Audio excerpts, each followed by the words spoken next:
ስሜ ይመራ እያሌው እባላለሁ። እድሜ 38 ዓመት።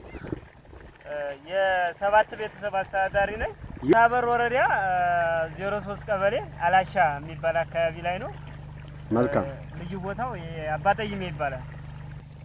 ቀለም ኢትዮጵያ ይሄ ሞተር ፓምፕ ከመስጠቱ በፊት በአመት አንድ ጊዜ ብቻ ነው የምናመርተው። እሱም በበልግ ዝናብ ብቻ የታጠረ አካባቢ ነው። ሁለቴ ሶስቴ ማምረት አይቻልም። አሁን ላይ ግን ቀለም ኢትዮጵያ ከሰጠን በኋላ ግን የተሻለ ምርት እናመርታለን ብለን አስበናል። በባለፈም ድንች አምርተናል። አሁን ላይ ደግሞ ካሮት አስይዘናል። ቀጣይ ላይ ደግሞ አሁን የምታዩት ይሄን ባቄላ ያመረት ነው በመኸር ወቅት በተገኘ ዝናብና አሁን በምታዩት በምናጠጣው የመስኖ እንትን ነው። በወተር ፓምፑ ተጠቅመን የምናጠጣው ምርት ያገኘን ነው። ወተር ፓምፑ ለኛ ከመሰጠቱ በፊት በአመት አንድ ጊዜ ብቻ ነው የሚመረተው። ያም በበልግ ጊዜ ማለት ነው። በበልግ ላይ ይመረታል። በቃ ከዛ ውጭ እዚህ ሀገር ላይ በአመት አንድ ጊዜ የሚመረትበት አካባቢ ነው። የዝናብ እጥረት በብዛት የሚከሰትበት አካባቢ ስለሆነ ማለት ነው። አሁን ላይ ግን በአመት 3 ጊዜ ለማምረት በቅድ ይዘን አሁንም አንዱን አምርተናል። ሁለተኛ አሁን ለማምረት ባቄላ የምታዩት ነው። ከዚህ ከባቄላው ጀርባ ደግሞ መሬት አለስልሰን አጠጥተን አሁን ድንች ለመዝራት በዝግጅት ላይ ነው። እዚህ አካባቢ ያሉ ወጣቶች አብዛኛው ለመሰደድ ይሰደዳሉ። ወደ አረብ ሀገር ነው በብዛት የሚሄዱት።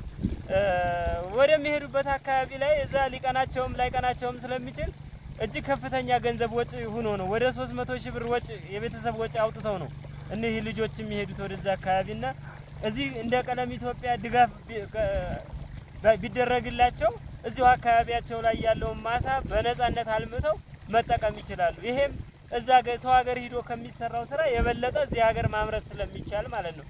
መሬቱ ሰፊ ስለሆነና አካባቢው የሚታይ ነው። ወንዙ መሀል ለመሀል አካባቢውን ቆርጦ የሚሄድ አካባቢ ስለሆነ ማለት ነው።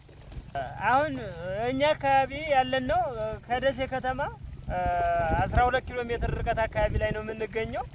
እዚህ አካባቢ አልፈን ወደ ደሴ የሚሄድ ነው። እኛ በግብርናው ከዘመነልን በኋላ ግብርናው የተሻለ ቦታ ካደረስን በኋላ ወደዛ ለመሄድ ነው በቃ እቅዳችን እኛ ማለት ነው። ደሴ ላይ የተሻለ ቤተሰብ የተሻለ ልጅ ለማስተማር እዚህ እኛ አካባቢ ላይ ስለማይገኝ ደሴ ላይ እያመላለስን ስለሆነ የምናስተምረው። አሁን እያመረትን ያለነው ይሄ ካሮት ነው። አሁን በመኸር በተዘራ ነው። አሁን በወተር ፓምፕ ተጠቅመን አጠጥተን ይሄ የምታዩት ምርት ነው። እንግዲህ ከ30 እስከ 40 ሺህ ይመረተዋል ተብሎ ቀለም ኢትዮጵያ ድጋፍ ከማድረጉ በፊት እዚህ አካባቢ የሚመረተው በአመት አንድ ጊዜ ነው። ያም በተደጋጋሚ የዝናብ እጥረት ያለበት አካባቢ ላይ በቅርብ ጊዜ ይሄ ካሮቱ እንደተነቀለ ድንች ይዘራል። ከዛ መልሶ ሶስተኛ ዙር ካሮት የምንዘራበትን አጋጣሚ እያመቻቸን የምንሄድበት ጋር ማምረት አይቻልም ነበር። አሁን ላይ ግን ከ30 እስከ 40 ሺህ ይመረታል ብለን እናስባለን። አሁን በአንድ ወቅት ላይ ማለት ነው። ስለዚህ 3 ጊዜ ሲመረት ወደ 120 ሺህ ብር ይመረታል። አሁን ላይ እንደምታዩት ይሄ ባቄላ አምርተን እንትን እያልን ነው። ለቀጣይ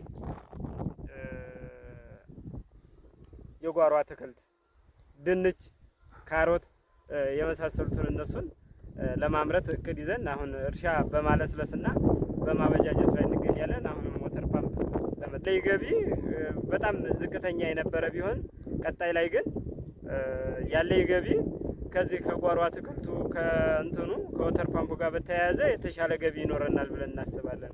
በፊት ላይ በግ የተሻለ በግ አረባ ከተባልክ 20 ሺህ ወይ 30 ሺህ ያልበለጠ ገቢ ነበር የምታመርተው።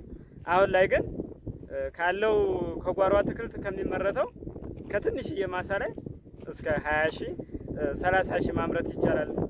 እቅድህ በሰፋ ቁጥር 60-70 ሺህ በዚህ አመት እናመርታለን። የጀርመን ድርጅትና ቀለም ኢትዮጵያ ይሄን ወተር ፓምፕ ድጋፍ አድርጎ የተለያዩ ለሌሎችም ወጣቶች ለኛም በየቦታው ድጋፍ አድርጎ ይሄንን ልማት አልምቶ ለሚለወጡ የተለወጡ ወጣቶች ስለሚኖሩ ከነዛ መካከልም አንዱ ስለሆነ ቀለም ኢትዮጵያን ከልብ እና ጀርመን ተራድኦ ድርጅትን ከልብ እናመሰግናለን። በጣም